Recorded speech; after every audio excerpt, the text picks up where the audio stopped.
Welcome everyone once again to our Beads from EastWeast Satsang. Thank you so much for joining in. And I will just quickly share a very short and crisp intro of our loving Baba lover, Angela, who is there with us. Angela. Hi, Jai Baba. Jai Baba, that's Angela for all of us. Angela is the president of the Circle of Friends Myrtle Beach and is today here to share with us her story and all the wonderful work that she is doing in Baba's cause and love, bringing so many of us together with over almost 30 Zoom meetings a week. She's doing more phenomenal job as well around that. So I will leave it to Angela to share her stories with us today. And then we will move into our singing in his praise and glory after Angela's sharing. So Angela, welcome once again. Jai Meher Baba. Jai Baba. Do you mind making me a co-host so I can share? Yes. So I'm definitely the kind of person that, yes, I'm very outgoing, but when you're talking about me, I'm very shy. So being in this position to speak today, it's an interesting dilemma. I feel there's a lot to share, but at the same time, please don't look at me. Go look somewhere else. So I thought to help myself out a little bit, I'd set the tone with a song first. This is a Jim Meyer. If you know it, feel free to sing along. Oh, there we go. Om Namo Namo Mehera Baba. Om Namo Namo Mehera Baba. Om Namo Namo Mehera Baba. Om Namo Namo Meher Baba. Om Namo Namo Meher Baba. Om Namo Lord of love, I sing your holy name, Lord of love. I burn within your flame, Lord of love. You play the perfect game, Lord of love. Life journeys golden dim, Lord of love. God's glory you attain, Lord of love, Lord of love. Om Namo Namo Mehera Baba. Om Namo Namo Meher Baba. Om Namo Namo Mehera Baba. Om Namo Namo Meher Baba. Om Namo Namo Meher Baba. Namo Om Namo King of Kings, you came to set us free, King of Kings. You came to make us see, King of Kings. Piercing duality, King of Kings.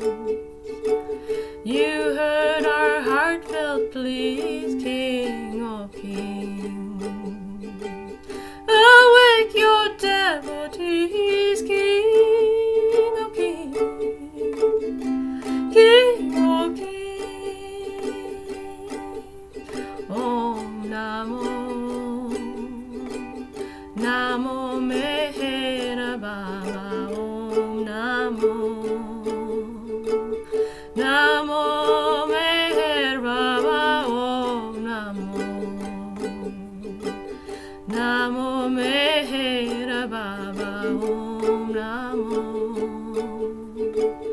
Namo Meher Baba Om Namo Namo Meher Baba Namo Om Namo Slave of love, answer to all hearts' call, slave of love. You are our all in all, slave of love. For those who rise or fall, slave of love. For lovers great and small, slave of love. Our hearts your shrine install, slave of love, slave of love. Om Namo, Namo Meheraba, Om Namo, Namo Meheraba, Om Namo, Namo Meheraba, Om Namo, Namo Meheraba, Om Namo, Namo Meheraba, Om Namo, Avatar, God clothed in human form, Avatar. All blessed when you were born, Avatar. Our lives to you were sworn, Avatar. Illusion you transform, Avatar. What theater you perform, Avatar, Avatar. Om Namo, Namo Meher Baba, Om Namo, Namo Meher Baba, Om Namo, Namo Meher Baba, Om Namo, Namo Meher Baba, Om Namo,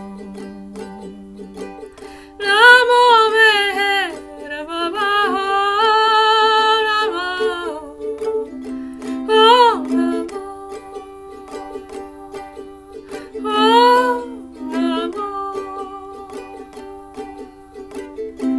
Om Namo.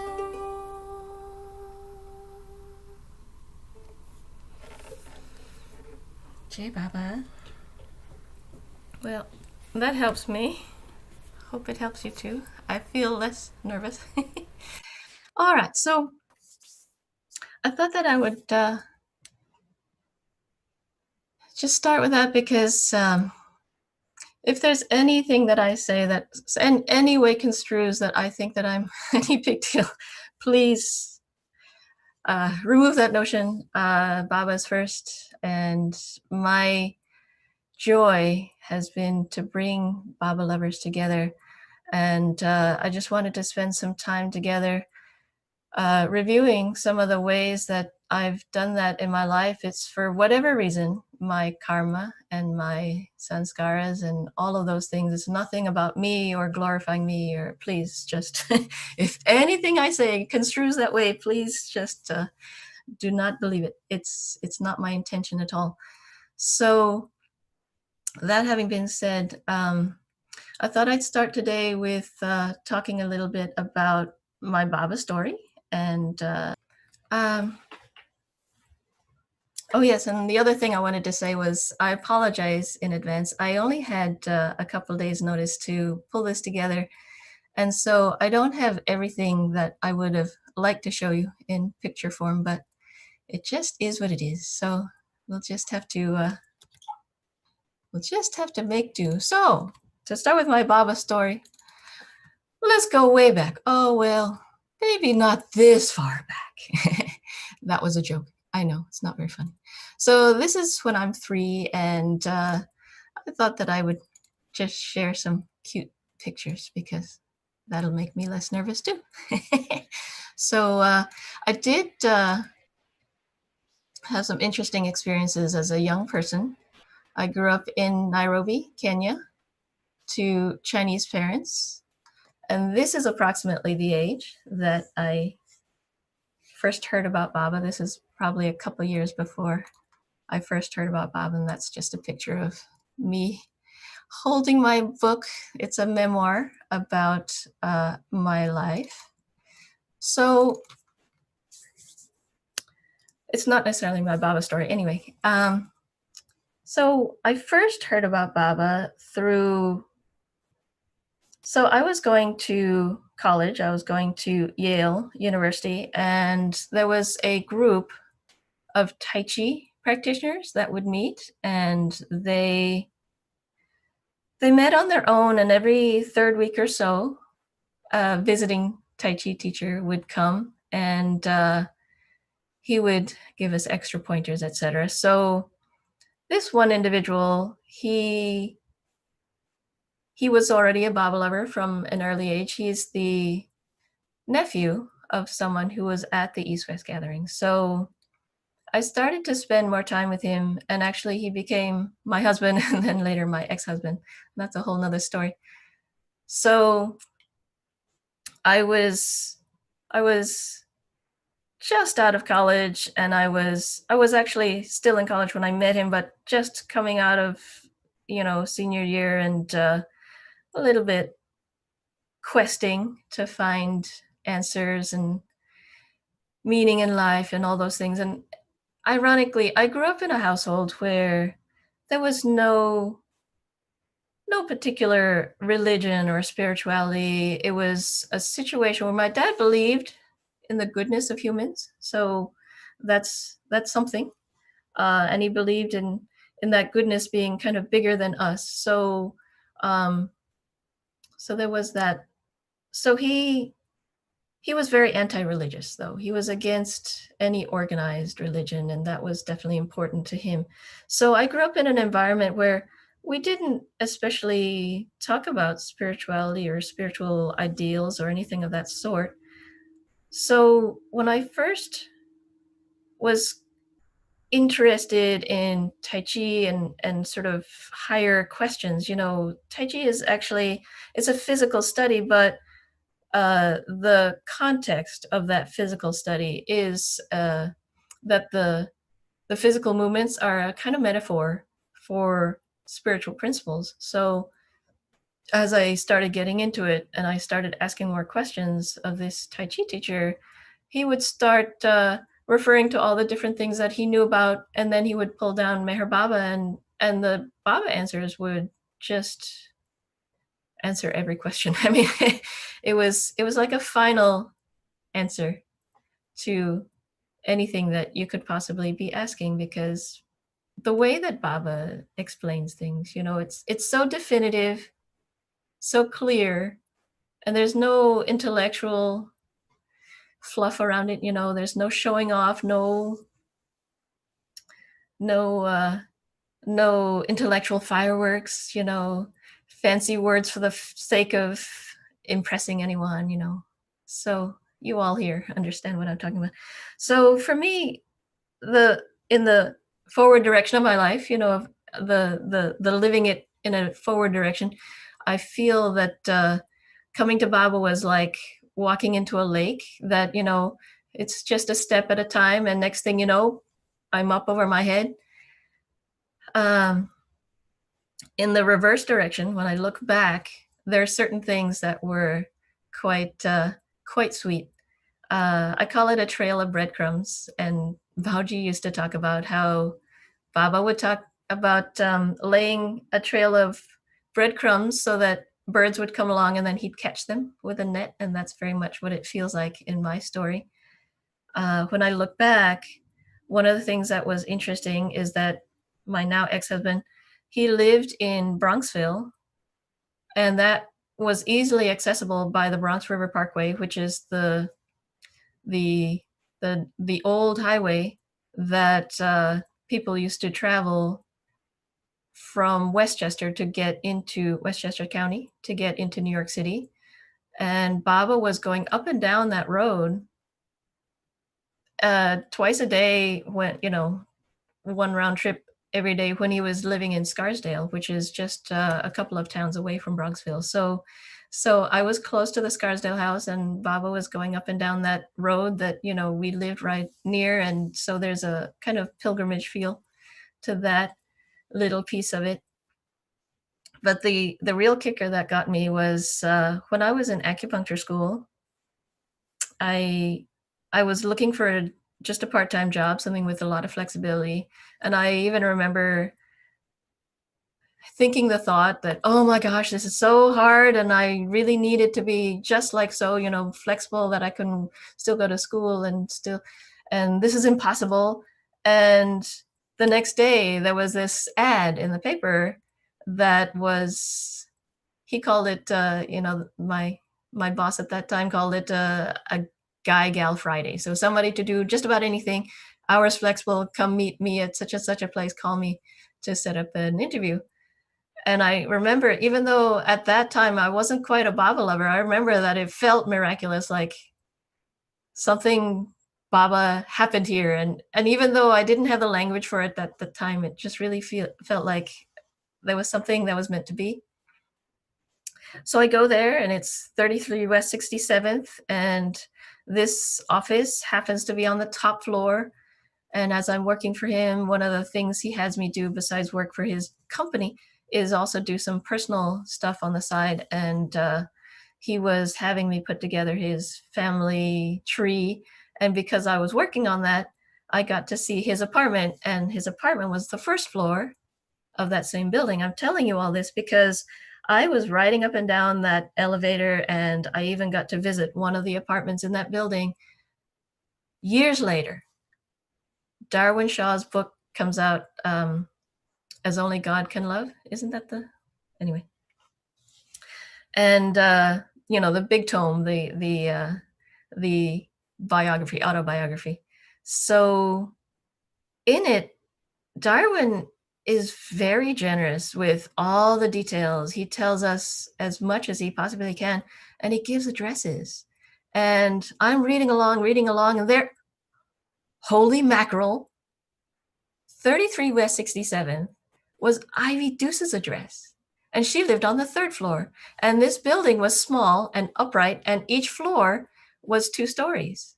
So the first floor apartment, which is my boss's apartment, was the ground floor plus a second floor where there was, it's a clear story. In other words, a second story could look down on the first floor from a sort of balcony edge. And I'm reading this whole experience of Baba lovers, Darwin meeting Baba at 33 West 67. And, later I had Don Stevens at our house, and he met Baba there, and Billy Eaton met Baba there, and all these stories. And I could totally picture it, because the third floor would have been exactly the same design, third floor, and then the fourth would be a clear story down to the lower level. So, so it boggles my mind. Anyway, Don Stevens tells this very detailed story, and so does Billy. And I don't remember exactly what Darwin's literal experience was, but I remember Don Stevens talking about how being a man at that time, at that age, this was a very formal age. Billy Eaton would wear gloves up to here, Don Stevens remembers needing to cry, and he didn't know what to do about it when he first was coming close to Baba, so he ran upstairs, and from the upstairs there was that clear story down. I was just amazed, because I could totally picture it, because I've been in that downstairs apartment. Anyway, the other thing that's really special is, at that time, the descriptions of Baba moving around, that was 1952. He had just had his accident in Prague, Oklahoma. So his leg was in a cast, and the whole Don Stevens story, is talking about how Baba was in that cast. Anyway, I won't get into Don's story too much right now. It's described elsewhere. But he described how Baba was put into this tiny wheelchair, and it was this little Civil War wheelchair, and wheeled out into the hallway and down the elevator. And I'm also amazed because I was in that building and I understand totally why they had to use a tiny wheelchair, because the hallway in the apartment, within the apartment, once you get, the elevator goes up to each main floor, 1, 3, 5, etc. And when it stops, that little hallway into the actual apartment is tiny. So it made total sense to me once I put those two together. Anyway, it's phenomenal that this is years later, and so many Baba stories have this quality of the punchline being many years later, decades later. I mean, the story of the flower that Baba picked in 1932, telling Elizabeth to keep this flower, and it being exactly 20 years to the date that Baba has his accident. That was one of the early stories that really just gave me chills, and was one of those, Baba stories that really clicked, that kind of open your heart to him, make you think, yeah, this man is more than just a man. So that's some of my early experience coming to Baba. As we went along, some of the early meetings that I attended were Bauji's meetings, right? So that's a picture that I had taken at Meher Baba House. And then actually, yeah, so Meher Baba House, this is a picture of Darwin that I had taken at one of the, this is actually at the library, but anyway. So this is a picture of one of Bao's meetings for Meher Baba House. It wasn't actually located where we normally meet, but you get the gist. So those are some of my early experiences coming to Baba.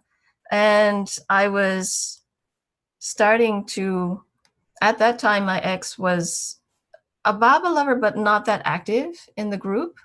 And I was the one who was really interested and enthusiastic and new to Baba, and, wanted to know more and more and more. So I was egging to go to Baba meetings and to find out more. And it was just, like I say, just one step after another until water's way over my head. So I was the one that said, let's go to Myrtle Beach. So the first trip that we took together to Myrtle Beach was the same year that we got married. And so this is a photo I snapped on MRTC a couple of years ago. So that's the Lagoon Cabin where Baba met a lot of people in the 52 and 56 visits, actually 58 as well, but he would do big meetings in the barn.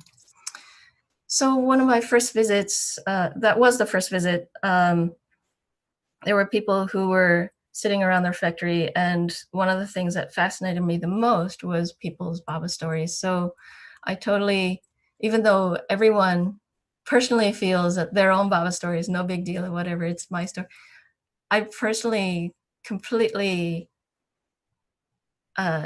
love when people share their Baba stories, because for me that was so important. And I think that everyone's individual coming to Baba story is so unique and individual to them, and it just shows how Baba is so much bigger than the mind can conceive.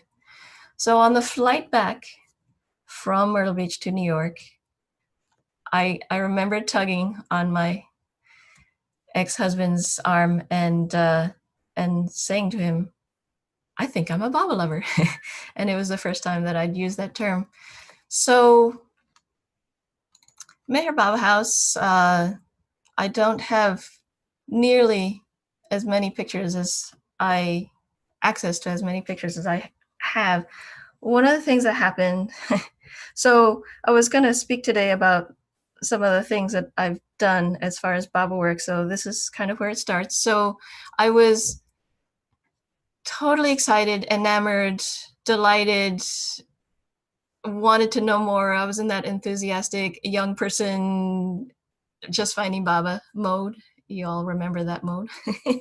and and there was one meeting towards the fall of that year that we went to Myrtle Beach that the Meher Baba House group in New York announced that they had openings on their board.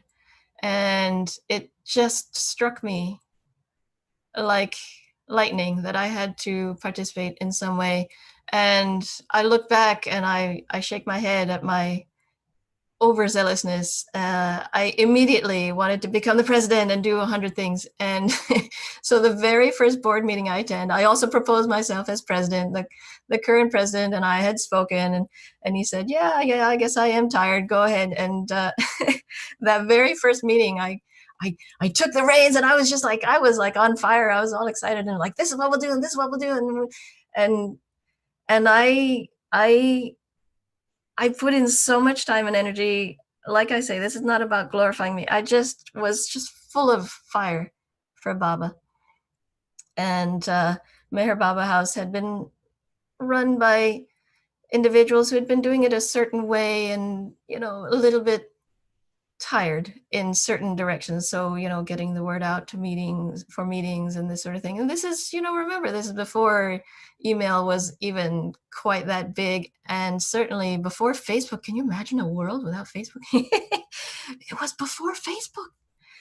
So I pushed hard to get a newsletter that was nicely printed. I'd had some experience putting together newsletters because I was in a practice of my own. At that point, I was an acupuncturist. So when you're self-employed, you kind of have to learn all those different aspects of running a business. And a lot of it is, of course, marketing and promotion and all that stuff. So I was all on fire, and I wanted to do things a certain way with Meher Baba House. And so I egged them to allow me to organize a newsletter, and I did all this lovely placement, and every meeting I would take all these photos, and that would be part of the newsletter. And then there would be like little reports of what happened and what's to come. And I made it so that it was every 3 months, which also meant that we had to have a calendar ready for the next 3 months, which really pushed that board to be much more on top of their programming. So obviously I had help in organizing these events, but I really kind of brought all that like energy and like, planning and all that aspect. After a while, all these speakers that we could get, because New York at that time wasn't as active as it had been in its full heyday. In its full heyday, Meher Baba House had actually a full-time space. When I came on board, it was only a once a week rental that we were doing. So it was just one room in the Theosophical Society. And very sweet that we had that connection. There was a member of the Theosophical Society that was a Baba lover and actually was at the East-West gathering. So Alex Sprinkle. So he passed actually just last year, if I remember right. Anyway, we had a connection to the Theosophical Society as an organization. And so we were just a gypsy organization, we had to store things in people's houses, but we would, from various corners, we would bring Baba Sadra to meetings, and just once a week we would get together. And because of that New York connection, a lot of people travel through New York and what have you. So we were able to get guests who were at that time very active, very, very interesting, a lot of great Baba speakers. I had one member of the board who could find their contacts, and she was so insistent, the way she could just make it happen. And so she would arrange that at least once a month we would have a very special guest. And it was starting to feel like, wow, this is so precious.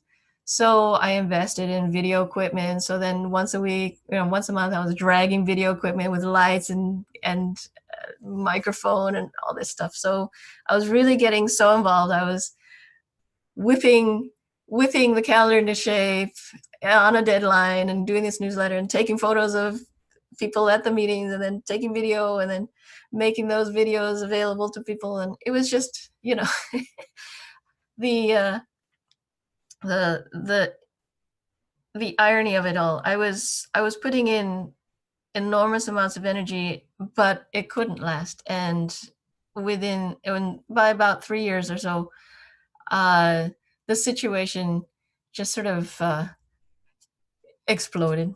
That's the word I use in my head. But anyway, there was concern on the part of the board that I was trying to make these videos available, and there was concern about how that was being done, and my marriage was also falling apart. One of the things that had happened was that our relationship was strained and not that healthy, and I was directing all my spare time to Meher Baba House instead of addressing the relationship and where are we going, what are we doing. I ended up in a little apartment on my own, and I'd been hearing about the Oklahoma 50th anniversary.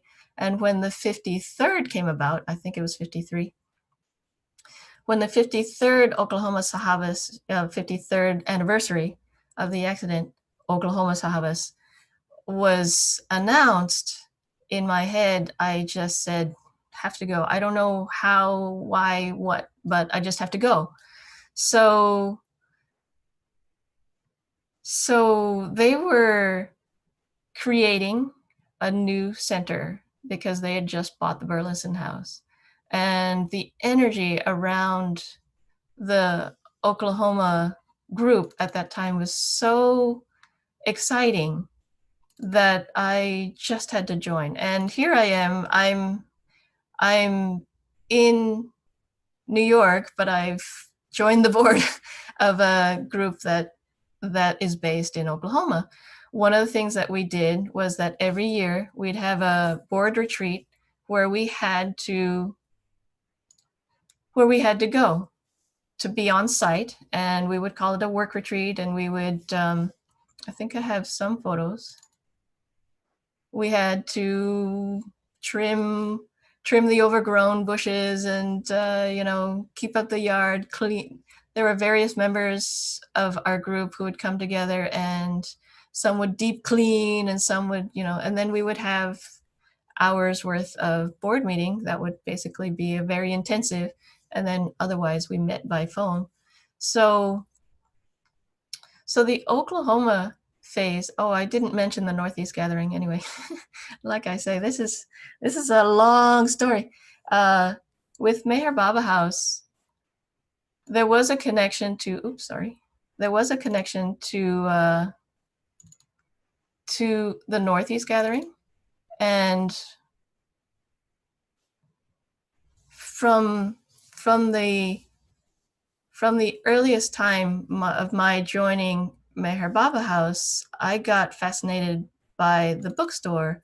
And so I would organize the bookstore, and then while I was at it, I would make all these things by hand. So that was sort of an extension of fundraising slash bookstore endeavors, having something that people could take home with them from a gathering. So I started getting fascinated by what I could make. So I started with simple things, laminating Baba photos. Some of the side things that I've made are, having mugs made, and various things that I've made by hand, having stickers printed, and then making jewelry. That's one of the side things that I've gotten into as a result of having access to a bookstore to sell my stuff out of. Yeah, I mean, I don't know. I could go on and on about all sorts of things that I've kind of tried my hand at. I don't want to bore you all to death, but sorry. I think I had another folder. So this is Northeast Gathering. The Northeast Gathering would meet once a year. We'd have a special speaker guest and a special musician. So every year it was a different setup and all of that. We would rent a beautiful spot that had retreat facilities. And so I'm still involved with the Northeast Gathering. So that's some 15, 17 years, I don't even know. And that continues. So because of all of my Sahabas experience with the Northeast Gathering, oh, here's my, do you want to see my jewelry? Okay, I'll just show it real quick. Since you're all muted, I get to do all the talking. So my emphasis is very much on whatever I can do to make a new technique apply to a Baba thing. Baba earrings, Baba necklaces, Baba bangles and bracelets. And so it's the most delightful thing to me, not to somehow be special in myself, but to see other people getting joy out of the things that I make. So I definitely don't show you these pictures in order to somehow say that I'm anything special. Anyone can do this. It's just been a little bit of a side hobby, so to speak. These are eyeglass holders. So all sorts of new ideas, trying things out. All right. Like I say, lots of photos. It's all unique, essentially one-of-a-kind pieces because none of it is manufactured. It's all made by hand. All of these pendants are just metal pieces that are designed to take a photo or an insert, and then I put resin over it. This is resin directly with inclusions, and then these are different. This little project, this little project is what to do when BA is missing from your letter set. So how to make for creative ways to use his letters, use the letters to glorify Baba. This is also resin, just straight up resin in a mold, so there's no metal around it. And then hand stamping, so different ideas I've tried over time. Yeah, all one-of-a-kind pieces because they're all just made by hand. All right, so while I'm on the subject, I'm sorry if this is at all not quite what you were expecting to talk today. One of the things that I have done is create a Baba coloring book. Sorry, I need to, oh, there it is. Fit one full page, there we go. One of the things that I've done is create a coloring book, and I drew these mandalas and then I put Baba in the middle, and now it's a Baba coloring book. What I've done with that, and I can show you a few other, examples, is then make for coloring groups. So these are Baba coloring pages that people have colored. So I brought that to the Northeast Gathering, and then since then I've brought it to other gatherings as well. There's some in this room who've colored them themselves, so they know what I'm talking about. But yeah, it's just delightful to me to create something that ends up being a collaboration. Someone in this room here today. So the other thing I would do is find new ways to make the same thing another finished product. So this is in a round, and then I took a round cutter and made these individually colored items into Baba buttons and bookmarks and yeah, fun things. So this is the this is where I find my joy, is in these collaborations and these group efforts. I really enjoy bringing people together, as I think I've mentioned a few times. So, all right, moving on. So the Heartland Center, one of the things that I did for them is create a newsletter for them. I was no longer working on Meher Baba House newsletters at that time. As I mentioned, that kind of fell apart, but lo and behold, here I am back again doing the newsletter thing. One of our board members enjoyed taking photos, so we have a lot of photos, and I actually don't have the originals of all these photos. Like I say, I didn't find all my archived records, but this just gives an idea. That was my first second Heartland Center newsletter, full of photos and little articles. I didn't write all the articles, of course, but had help and coordination with that. Debbie Nordine was a partner in crime for that. And this was only once a year, thank goodness. Once every 3 months is a lot to put together all of this information. Anyway, I don't want to bore you with endless amounts of photos, but that gives you an idea. So I did that for 8 years. I think it was 8 years. And the board changed, the mission shifted, my life also changed. I was starting to get more involved in a new life with Cliff this time, and my parents were getting older, and I had a whole year where all I was dealing with was my dad's sudden death, my mom's health, and all these things started to happen around the time that I basically had to drop being on the Oklahoma Center board. So a few years go by, and I'm really undercover as far as Baba work, just doing little side things, participating in other people's projects, just sort of quietly, scanning books and various small things, obviously continuing to make Baba things and participating in the Northeast Gathering, and just sort of quietly doing my thing. And Cliff and I made the big move about almost 3 years ago, not quite 3 years ago, to move to Myrtle Beach. So we wanted to be close to the Meher Center. And at that time, the Circle Center, the Circle of Friends, had recently started a physical space.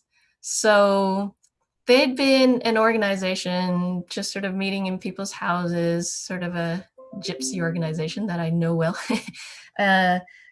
for some time, something like 10 years, before they made the big leap and they found a space to rent, and they started to create meetings that could be the interesting thing with the Circle of Friends has always been that the Meher Center is right across the street. So the Circle of Friends felt that they could complement, that's the word I'm looking for, they could complement the kinds of events that the Meher Center was sponsoring and putting on. And so what happens at the Circle Center is very much less formal, doesn't have to fit within the very established guidelines for meetings that happen at the center. Could be spontaneous, could be a Baba lover with a very different thing to present. Typically, the Circle Center has been Baba lovers presenting, but technically it could be anybody who wants to present on anything, which is a very wide range. Baba has kind of seen to it that the Circle of Friends really is quite specifically Baba lovers and Baba friends who participate, bring their meeting ideas, all this sort of thing. So I was very undercover when I got to Myrtle Beach for a whole year with the whole transition and everything. I didn't want to get involved, but it felt like it was going to be a good fit. Well, the interesting thing is that the Circle of Friends board found me and they asked me to be on the board before I was quite ready. And based on asking around, they had decided that I could fill the spot as vice president to become the next president of the Circle of Friends within 3 to, I think it was 3 to 5 months. It was not that long that I was. Oh no, actually, it was a little bit over a year, if I remember right now. Anyway, I get fuzzy on the details because there's so many dates that run through my head.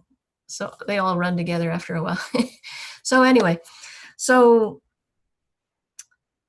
as you have seen, my habit is once I get into an organization, I start like, oh my God, I've got these ideas. And so when we had the physical space, some of my ideas were to, one of the things I love is when people share. You know, I already mentioned my great desire to hear Baba stories from regular folk, from us folk, you know.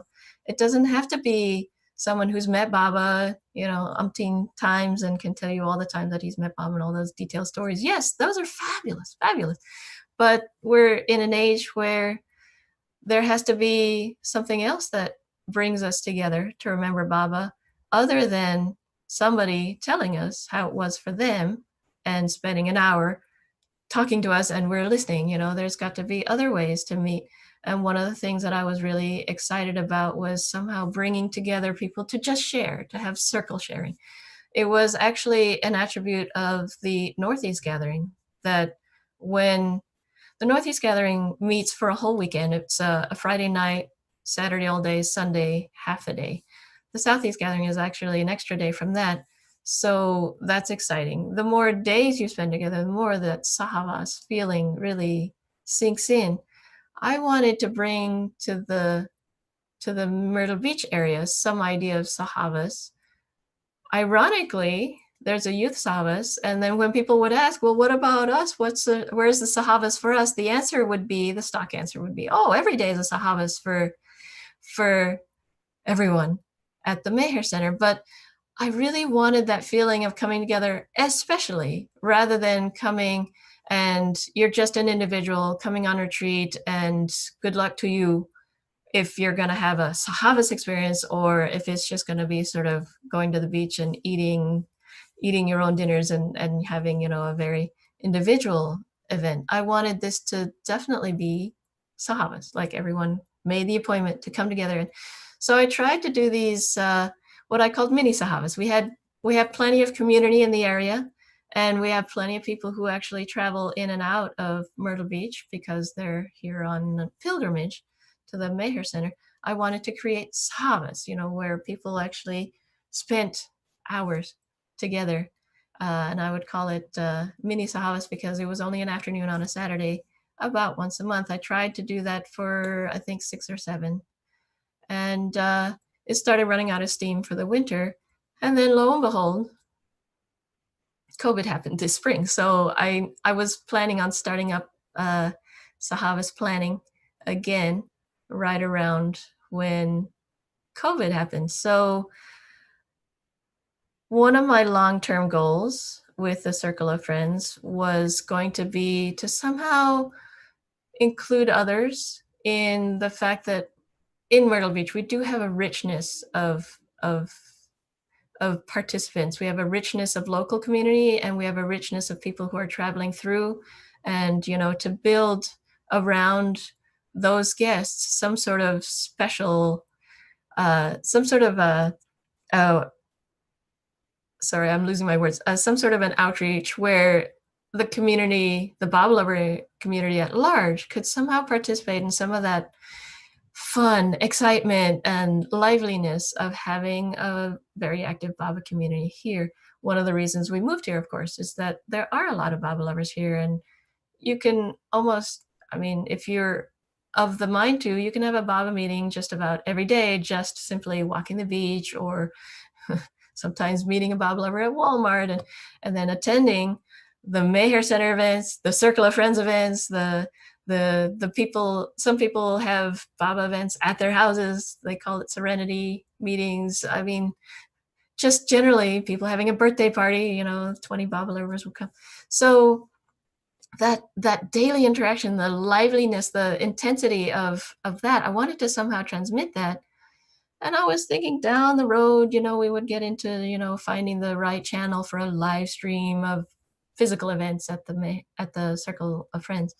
So when COVID happened, immediately my thought, Baba put it in my head, that now's the good time to go completely virtual. We could actually create Baba meetings specifically designed to be virtual. And that's when all this started. The Zoom meetings literally started with the very first meeting was a special meeting about, let's talk about COVID and how you're feeling and what to do about it. I don't know, 20 people came. It wasn't highly popular, but people had just been starting to realize that these things are going to be happening. I didn't even realize how big it was going to be. But one of the things that the Circle of Friends was already established in was that there isn't this feeling that there's a center and the center creates the meeting and everybody else listens or participates. The Circle of Friends from the very beginning already had the Meher Center across the street to be the center. What we were doing was much more open. Certainly, certain events could be generated from board members, but most of our meetings were actually generated from individuals, either a Jeff Overton, who was doing Effort and Grace already, or who was reading Effort and Grace together with a small group in person before the Zoom meetings. Or it was somebody who was, say, an expert in Byron Katie's The Work, and she would come and present, and we'd videotape that and all those things. So I took all the meeting ideas that we had for the Circle of Friends, and I started to apply it to the possibility of doing it on Zoom. So people who are already interested in doing, say, a weekly event at the Circle of Friends in person, now can we do it on Zoom? And hey, since it's on Zoom, someone who lives in Montana can be giving us a weekly workshop on The Work, Byron Katie's The Work, and how it relates to Meher Baba. Someone who's no longer able to meet in person at the Circle of Friends, Jeff Wolferton, can now do his Effort and Grace on Zoom. So I started to reach out to all sorts of people in all sorts of places, and we started to host events that the Circle of Friends itself may not have actually thought of or organized in the first place. Some of the meetings are generated as ideas that I cooked up between Baba and I. Baba puts ideas in my head in the morning, and then I try to finish it by the end of the day. This is how it works. So, for example, a group to just read God Speaks. I actually had wanted to create a reading group for God Speaks physically, but it's so much easier on Zoom because people can participate from anywhere. Now we're not limited to the 3 to 5 people who want to meet in person. Now we can have 20 people meet from all over the world, at this particular time. I thought that Mara Meher was another meeting that ought to be read aloud. The book ought to be read. After that, maybe Joy's Path, maybe all these other long books that are difficult to read in person, but if you had an appointment, So then I just started looking for someone who would be there at that time and host it like in the sense of holding the space. And then it grew from there. I started thinking we could do arti. I actually had this thought at one point that we could do physical arti at the Circle of Friends, but just think of how much work that would be. Everyone has to show up on time, and if they're late, do we start late? And someone has to open the door, and someone has to, be sure that all the coffee is made and all this stuff. Coffee's cleaned up afterwards. And so there's a lot of work to having a physical meeting, but we could do it on Zoom.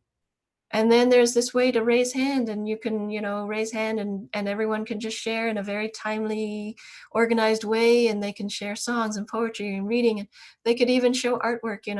It just struck me that this is so amazing. And one of the things that has then happened was that a community formed around Arti. We call it an Arti family because some of the same folks. I mean, it's a real core group who meet every day, twice a day for Arti. And we see each other so often that I feel like we're closer than my immediate neighbor across the street because I see you all so frequently.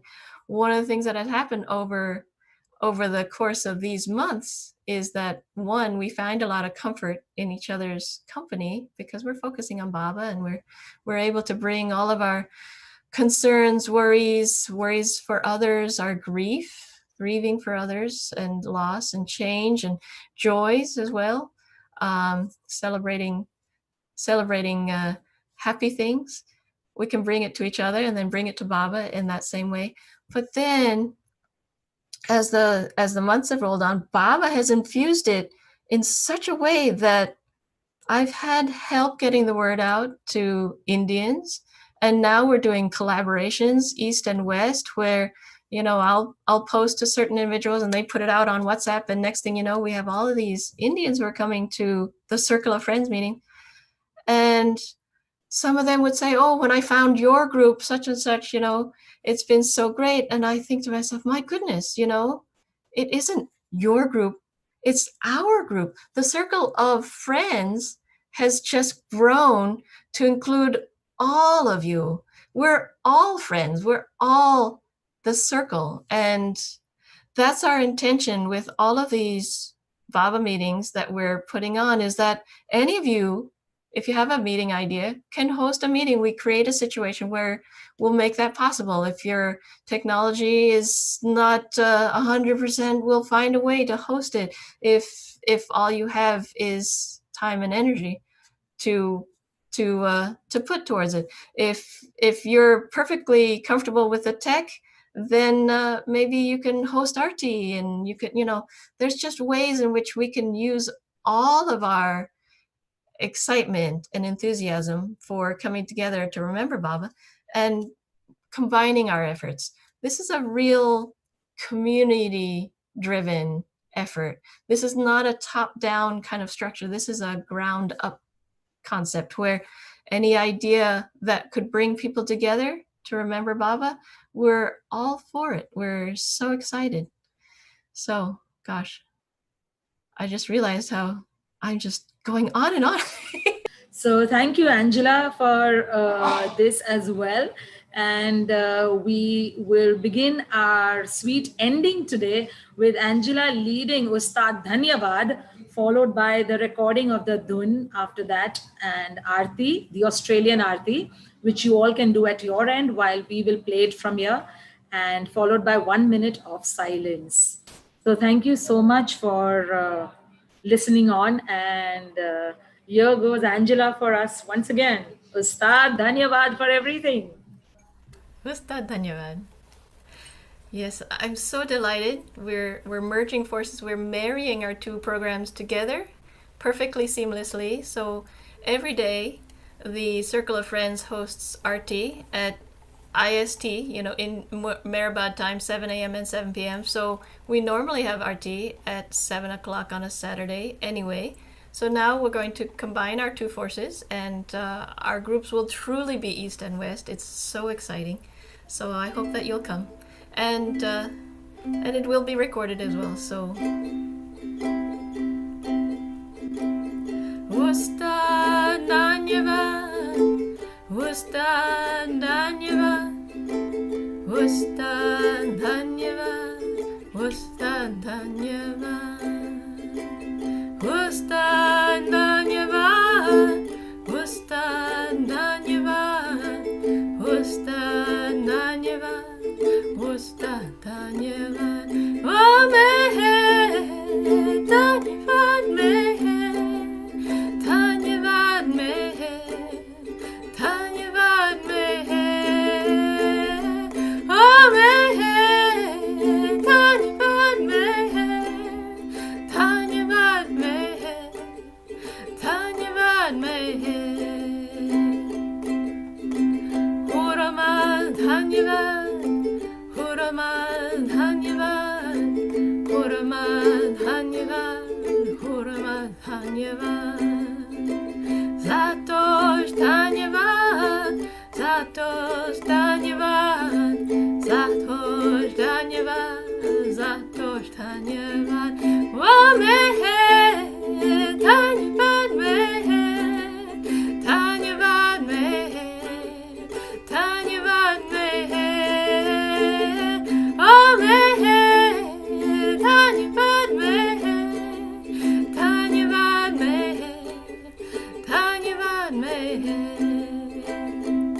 अवतार मेहर बाबा की जय।